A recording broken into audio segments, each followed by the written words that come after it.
Hey there YouTube, Superbrain AK here, and let's talk about Christmas lights. So I've been repairing some incandescent Christmas light bulbs, and I figured I'd share what I've learned. So as you can see, we're in a different spot today. I'm in the IT office at work. Here's my desk with Christmas lights all over it, and my laptop. And some Christmas goodies. So, let me get you on a tripod and tell you how to use the scientific method to repair Christmas lights. Alrighty. So, let's say you have a strand that you have tested on a little setup. Usually best to have a switch, so that's what I've got there, little foot switch, and got a mostly good strand, but we have a bad bulb.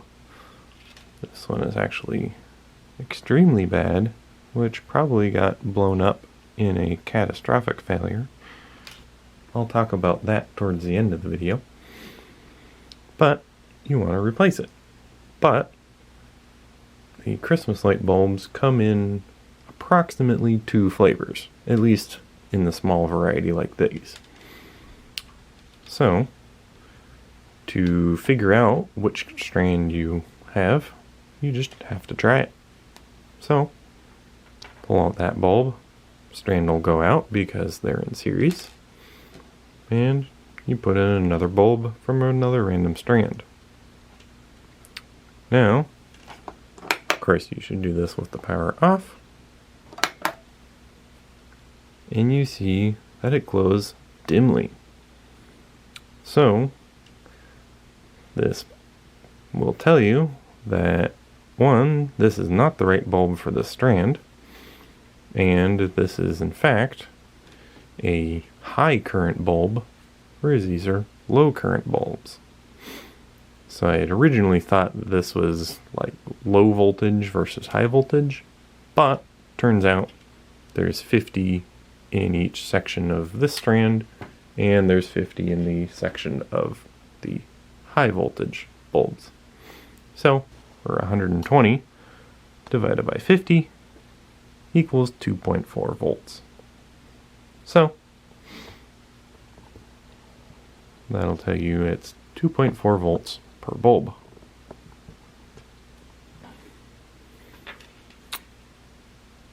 So, this tells you that these are actually low current bulbs, and this is a high current bulb. Now, if you accidentally did the opposite, put a low current bulb into a high current strand, the low current bulb would instantly burn out. So if it glowed brightly and then burnt out, you know you did the opposite. So I will pull that out and put in what I think is the proper bulb. And there we go. Now we have a fully working strand.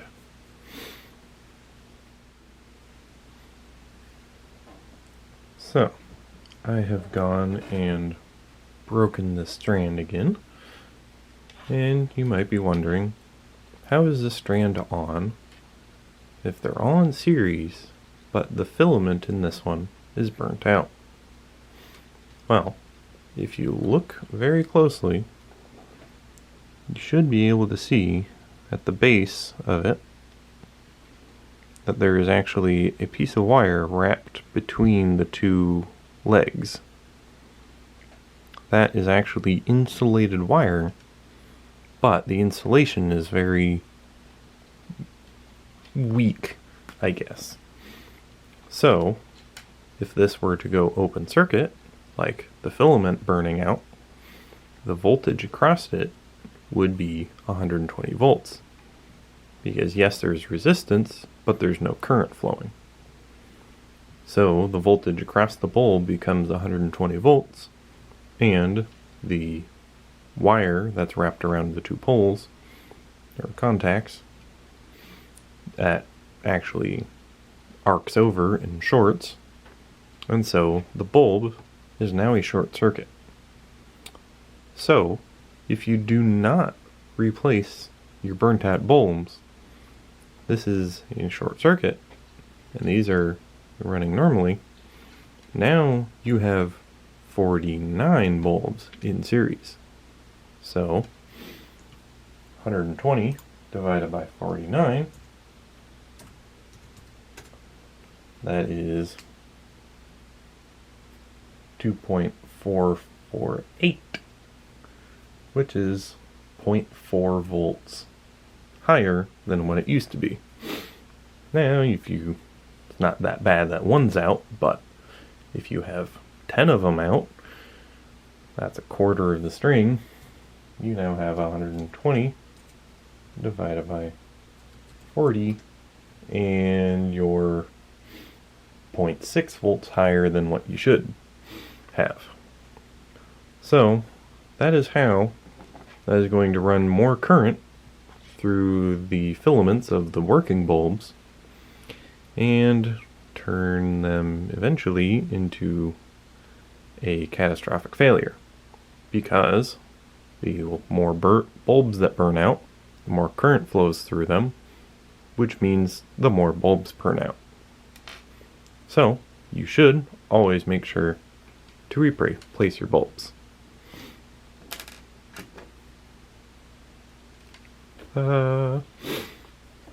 So where do you get spare bulbs? It only comes with 2 usually and a blinker in a package. Well, that's where buying multiple strands comes in handy. And you've probably had these strands for a while, and you've probably bought more. So just take one of your old strands that you've now tested if it's high voltage or high current or low current,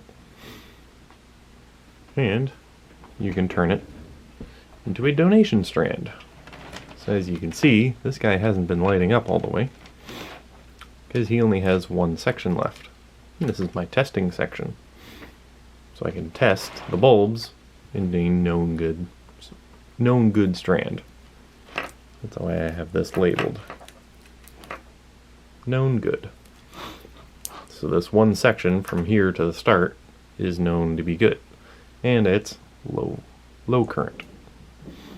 I also have a high current strand, but I'll show you that in a minute. So that's how you get bulbs, is you test an old strand that has a lot of bad bulbs. You get one section working, because usually there are multiple sections in parallel with 50 of them in series.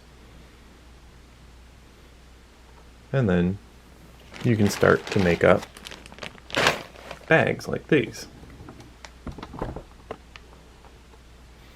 So I have good high voltage, which is actually high current. I should relabel these, which are 2.4 volts each, 160 milliamps.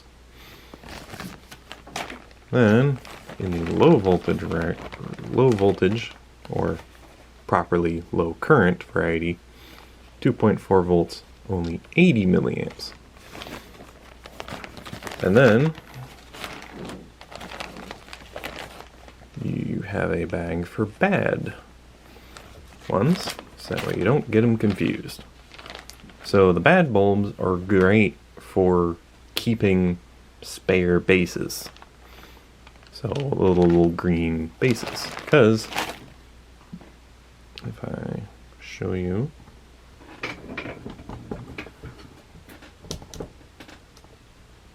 that high current bulb that I got from the other strand has a completely different base. I'll grab the other strand. So I now have the high current strand here, which is 160 milliamps per strand, and you can see that the high current bulb that I was using earlier is using the base of the low current strand, and it's extremely easy to swap them around. So if you see the little red, orange, or copper pins, you just bend them down, pull the base off, make sure they're separated nicely, push the new base on, getting the holes into the other hole, and they are the exact same size, just a different piece of plastic. So now this bulb fits into this other strand. So that's how you can use, one strand of the same bulbs in many different strands that might have slightly different bases.